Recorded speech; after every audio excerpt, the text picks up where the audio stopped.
और फिर उसको ऐसे दोनों हाथ करके सामने, किसी और को मत देखो, सबसे पहले अपने हाथों को देखो। हाथ में क्या क्या है ये भी ध्यान देना। हाथ में हमारे 5 तीर्थ होते हैं। कितने होते हैं? 5। ठीक है, बता दे रहे हैं, नोट कर लेना, बाद में कोई नहीं बताएगा। और जिनको मालूम है तो अच्छी बात है, नहीं जिनको मालूम है वो नोट कर लो। हाथ में 5 तीर्थ होते हैं। ठीक है, तो इसमें कराग्रे वसते लक्ष्मी, कर के अग्रभाग, हाथ का अग्रभाग कौन सा है? ये। और इसको कहते हैं देव तीर्थ। क्या कहते हैं? देव तीर्थ। इसलिए यहाँ पे देवताओं का निवास होता है। तो सबसे पहले हाथ के अग्रभाग को देखो, कराग्रे वसते लक्ष्मी, फिर कर के मध्य में, कर मध्य सरस्वती, तो बीच में सरस्वती जी हैं, यानी यहाँ का भाग जो है इसको क्या कहते हैं? यहाँ सरस्वती जी का निवास है। इसलिए मास्टर जी जब स्कूल में पढ़ाई करते हो और समझ में नहीं आता, जब आप सुनाते नहीं हो, तो मास्टर जी फिर, है ना, मास्टर साहब डंडा लेकर के यही देते हैं कि नहीं? ताकि लक्ष्मी जी जल्दी जगे, क्योंकि वहां पीड़ा रहेगी तो इसको याद रहेगा। इसलिए कर मध्य सरस्वती, कर मूले स्थितो ब्रह्मा, ये कर का मूल भाग है, इसे मणिमंड बोलते हैं। ठीक है, और इसमें कौन सा तीर्थ है? ब्रह्म तीर्थ। कौन सा तीर्थ है? अरे जोर से बोलो, ऐसे थोड़ी पढ़ाई हो जाएगी। ब्रह्म तीर्थ। ठीक है, तो ब्रह्म तीर्थ से हम लोग जब भी अपने लिए कभी आचमन करते हैं, अपने आप को पवित्र बनाने के लिए, तो हमें यहाँ से पानी पीना चाहिए। बहुत लोग आचमन यहाँ से कर लेते हैं, वो ठीक बात नहीं। कहाँ से जल पीना है? ये भाग दो। ठीक है, दिख रहा सबको? बीच का भाग, इसको ब्रह्म तीर्थ कहा जाता है। हाथ में हमारे ब्रह्म तीर्थ, इससे जो है जल पान करो, सुंदर पानी। और ये जो मध्य भाग है इसको अग्नि तीर्थ कहते हैं। ठीक है, ये देव तीर्थ, अग्नि तीर्थ, और ये क्या हो गया? ब्रह्म तीर्थ। अभी 2 और बचे। ठीक है, तो इस तरह से इसका दर्शन करो। कर मूले स्थितो ब्रह्मा प्रभाते कर दर्शनम। इन तीनों का दर्शन करने से हमें देव दर्शन का लाभ प्राप्त होता है। 2 तीर्थ और आपको बता देते हैं। एक है ऋषि तीर्थ, ये जो भाग है इसको बोलते हैं ऋषि तीर्थ। इसलिए जब ऋषियों को जल दिया जाता है तर्पण में, ऐसे हाथ खोल के देते हैं। हाथ में जल लिया, ऐसे खोल दिया। देवताओं को जब जल दो तो ऐसे दो। ठीक है, दोनों हाथ से। और जब स्वयं पान करो तो ऐसे पान करो। और इसके साथ साथ एक 5वां तीर्थ और होता है, जिसका नाम है पितृ तीर्थ। क्या नाम है? पितृ तीर्थ। ये दोनों अंगूठा और तर्जनी के बीच, ये जो मध्य भाग होता है, दिखलाई पड़ रहा है? इस भाग को अपने हाथ में देख लेना। इस अंगूठा और तर्जनी के बीच का जो भाग है, इसे कहते हैं पितृ तीर्थ। इसलिए जब पितरों को जल देते हैं, पिंडदान करते हैं, तो ऐसे करके, ठीक है, इस अंगूठा और तर्जनी के बीच से उसको जमीन में रखा जाता है। अथवा जब पितृ तर्पण किया जाता है तो हाथ में तिल जौ लेकर के और ऐसे उनको जल दिया जाता है।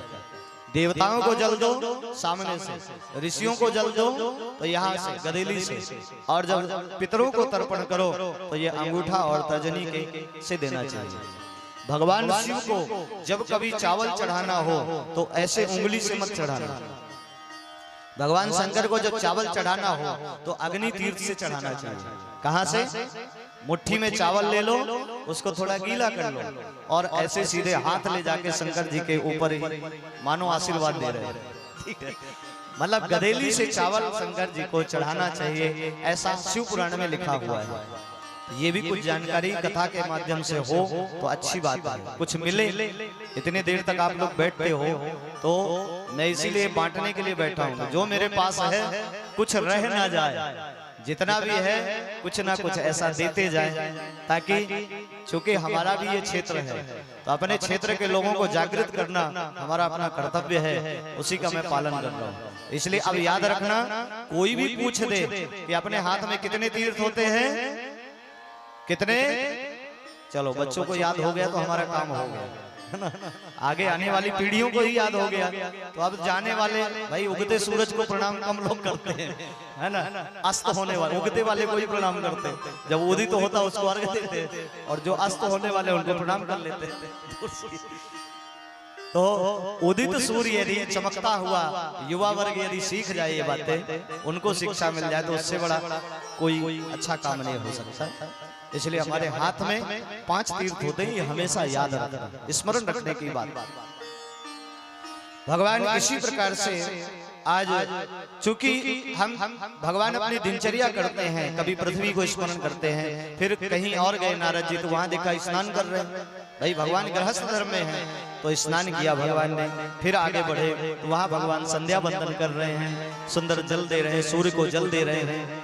फिर आगे गए तो कहीं भगवान जप कर रहे हैं, कहीं भगवान ध्यान कर रहे हैं, कहीं भगवान बाल भोग पा रहे हैं।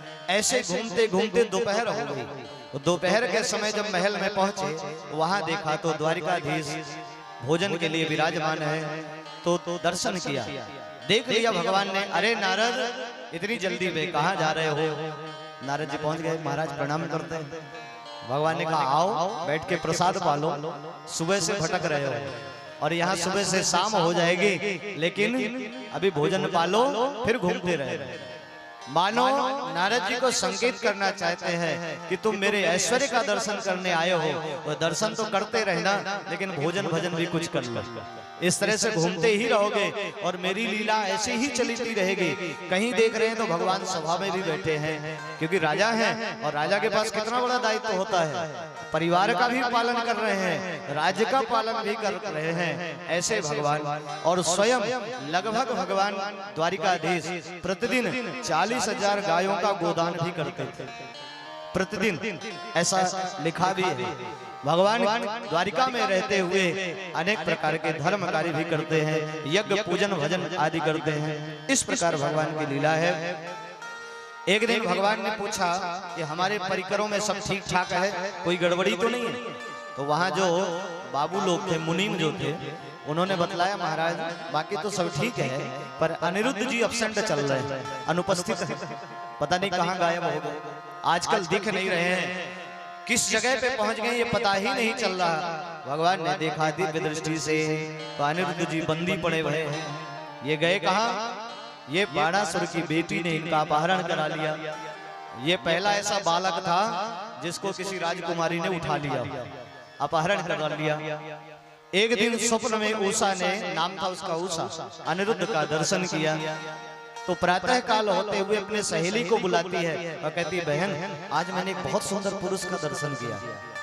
वो सहेली क्या थी? नाम था उसका चित्रलेखा। इसका इसमें एक गुण क्या था? ये चित्र बनाने में बड़ी माहिर थी, बड़े सुंदर सुंदर चित्र बनाती थी। बोले तुम हम बताते जा रही हैं उसी तरह से आप चित्र बनाओ। जैसे पुलिस वाले स्केच बनाने वाला ढूंढते हैं ना, कोई अपराधी किसी ने देख लिया भागते हुए, नाम नहीं पता, उसको ढूंढने के लिए पुलिस वाले हुलिया बनवाते हैं।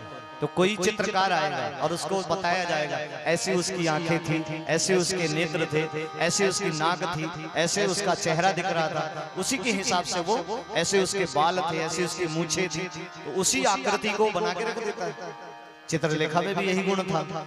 अब चित्रलेखा जैसा जैसा यह बताती जाती वैसा वैसा ही स्वरूप बनाना प्रारंभ कर दिया, लेकिन अभी स्वरूप बन नहीं पाया। बहुत प्रयास किया, बड़े बड़े राजा महाराजाओं का बनाया, लेकिन नहीं बन पाया।